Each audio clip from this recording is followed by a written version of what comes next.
Hello everyone and welcome back to My Opinion. And the Rajasthan Royals have won their final league game of the season against the Chennai Super Kings. Let's get into this review. Starting off with the playing 11s with CSK.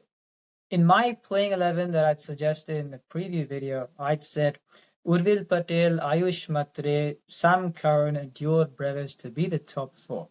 I didn't expect them to stick with Devon Conway after we saw Urvil Patel play well in the previous match, scored a quick fire 31. I thought he'd be promoted to the opening slot, and I'll say this again.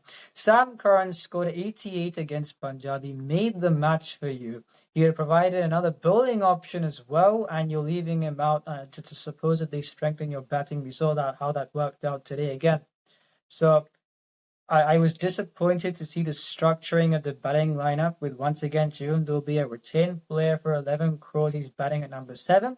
The bowling attack was the same, but I was disappointed to see the structuring of the batting lineup. Now for the Rajasthan Royals, Mahesh Deekshana wasn't brought in again, and I was confused with the decision not to play him because now if he was fit, Andre Pretorius was padded up towards the latter stage of the second innings when you've already got Shivam Dubey, who has played who's more of a middle order player and has played that finisher role at times this season. Andre Pretorius is an opening batsman, and yet you're banking on him to walk out lower down the order when he probably wouldn't get a chance to bat with how they were going. So I didn't quite understand that, but that's what they did. And Sanju Samson won the toss and chose to field first. If I were them, I would have chose to bat because of the nature of the venue. And they've not had a great record chasing, but he went with what he did. And in the power play, I'd said this in the previous video. Now they played 4 seamers today. Those seamers being Tushar Deshpande, Yudhir Singh, Quentin Parker, only bowling 2 overs, and Akash Medvali was a standout bowler for them today. You're looking at those 4 seamers without Jofra Archer. Is that a seam attack that you give 3 wickets in the power play too, albeit they got 68 runs at the start? I think they were 12 for 2. There were 2 wickets falling in the same over from Yudhir Singh. Is that the seam attack that you give those wickets to? I wouldn't think so.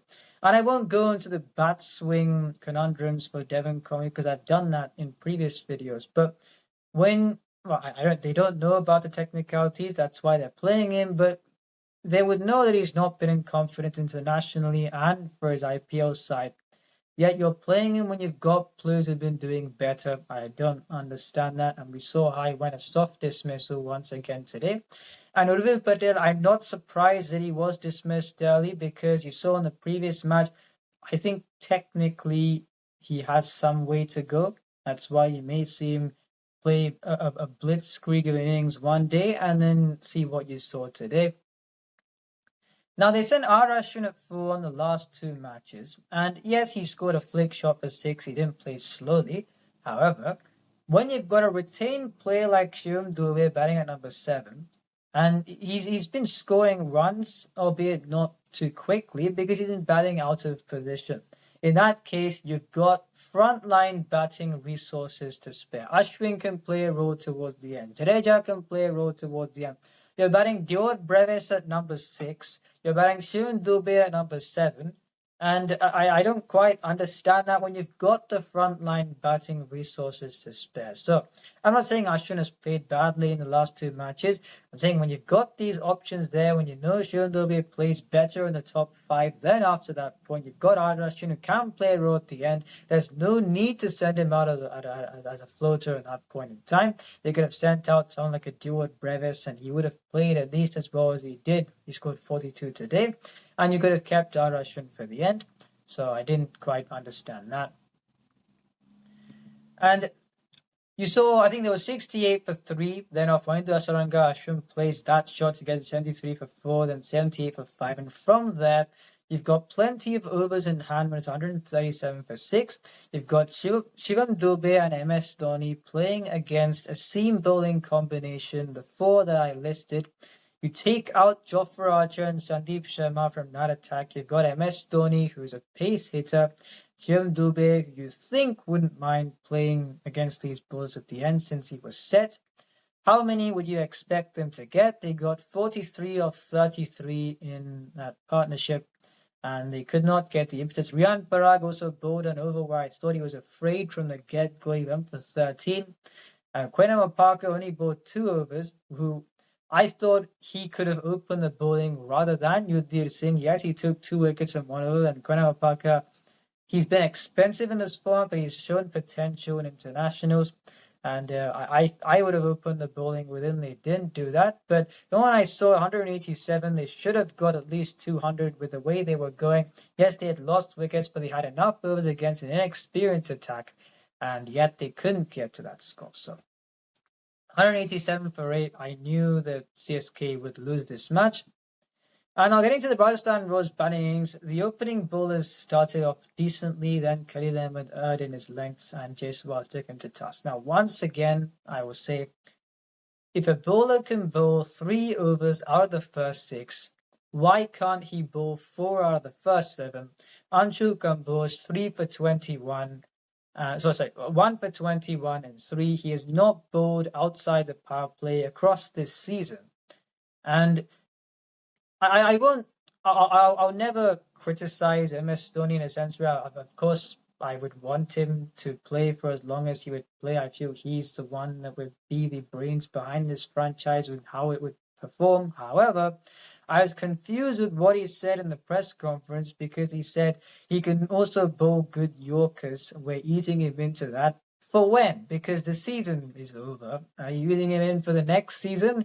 When you've seen how if Romario Shepherd scores for 53 of 14 or so when in Bengaluru, you've seen that happen. You know someone can bowl good Yorkers. You've said they can. Why don't you bowl him after that? So I really didn't understand that statement. I don't know what they've been waiting for. It's disappointing to see a bowler is bowling very well not bowl his 4. Arashim, people blame him today, but he went for runs in his first over, then mostly in the last over. He was 2 for 23 and 3, then went for runs. And I was hoping he would go for less than 18 over, so the blame wouldn't fall on him, but unfortunately it will.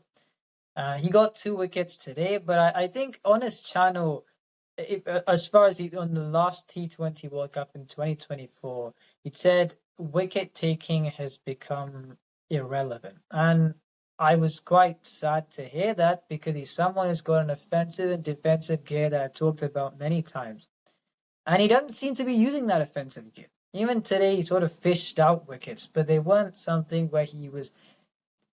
Even now, when if he bowls on a turning surface, he looks to bowl economically rather than pick wickets. When you've got a 10 crores, you're being control of your price tag. Of course, you think this is what I'm looking to do. But if you're going at 10 crores, you've got to be that high-impact wicket-taking bowler. Bowling economically, he is doing his job when you bowl him at the correct points. They didn't bowl on the power play today, which is a positive.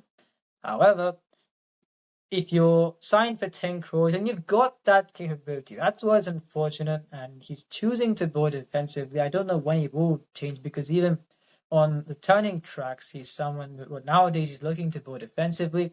And I was a bit sad to hear the statement that wicket taking has become relevant. Will he go back to his old ways? I don't know.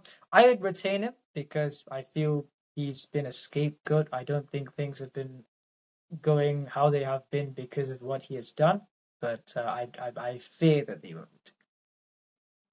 And that gets on to a problem in this attack after the new ball team as well. Ashwin looking to be defensive. Jadeja is a defensive bowler.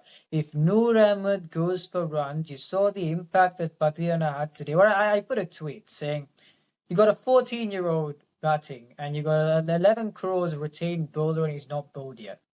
And he bowled 1 over. He went for 3 runs. Doesn't bowl for a while after that. And then towards the end misses his lengths and he's bowling half his quota when everyone, your lead spinners, your best bowlers going for runs, your retained seamers bowling half his quota. So I just don't. This was one of the more probably the most impactless match I've seen him bowl because he was brought on the earliest point, is brought on at a correct point, especially compared to what they've been bringing him on in the other matches. 4 overs earlier than when he's usually entered to bowl, and yet he had no impact. And so, compared to the previous 2 years, where I think 2 years ago when his action, there's a change from his action now to then, you were able to bank on him a lot more then, not so much now. So you're reserving this player, you've put him on a lot of money, you're reserving this player, he's not been having that impact. You've got a hole in your attack because it looks like a good attack, but if Noor Ahmed has a bad day, after the power play, the side will struggle. We've seen that is the case. That's why they could not defend the score against Punjab Kings, and that's why they could not defend the score here. So they've got a lot of thinking to do. I think there is some money to be freed up. You can buy those players back at lower prices, but certainly they'll have a lot of funds going to that mini auction. And on Rajasthan, they've wrapped up their season with a win. I was very happy for Dhruv Jurel because you've seen him and Shimon Hetmeyer where they've, in the last 3 matches where they've played, it's been those two who've failed to take the team over the line. They've been batting as a combination towards the end. Whereas in this case, Dhruv Jurel looked crisp from the outset, but especially with the way he finished the match off, hitting the 6 off Patirana. Shimon Hetmeyer also had a 4 and a 6 off Ashwin, so a nice finish for them. And the star with the bat, Vaibhav Suryavanshi, I think something that stands out is the core strength that he has at 14. And I don't know what kind of a workout program he would do because he doesn't seem someone that has muscles. Especially the 6 that he hit off Jadeja off a short delivery, he muscled the ball over long on. And the amount of core strength that takes, I don't know what kind of a workout program you do. It's certainly talent comes into it. He's got the cricketing biomechanics at a relative term, of course, because in his previous innings, you look at the centuries, I think his control percentage is only at 53. In this case, he wasn't going to slog every ball. I think the control percentage would have definitely been higher watching him bat today. But I was really astounded by the core strength that he's got to hit the paces when he was batting against the Gujarat Titans, scoring that century. And the way he took down the spinners in this case, he played some cover drives as well off Noor Ahmed and off the Seamer Allion. So I wish him well. He's a fantastic talent. Rajasthan Royals, they have got him. And I think I'd said this before the season started when people were saying he'd be a project for a few years. And I'd said they've picked this kind of a team where if Nitish Rana gets injured, they've got no one apart from playing Suryavanshi. And Samson got injured. Now he's back. Nitish Rana's got injured. So that situation's materialized and he's done full justice to his selection. So I wish him well and looking forward to see how he goes in the next IPL seasons. We've got the India A Tour coming up as well. So wishing him. So that is on the Rajasthan Royals season. A team that hadn't had a great auction. Neither did CSK. Hopefully they can refine their tactics for the next season. And let's see how CSK's last match will go. If you enjoyed this video, please like and subscribe, share with your friends. Remember, this is my opinion.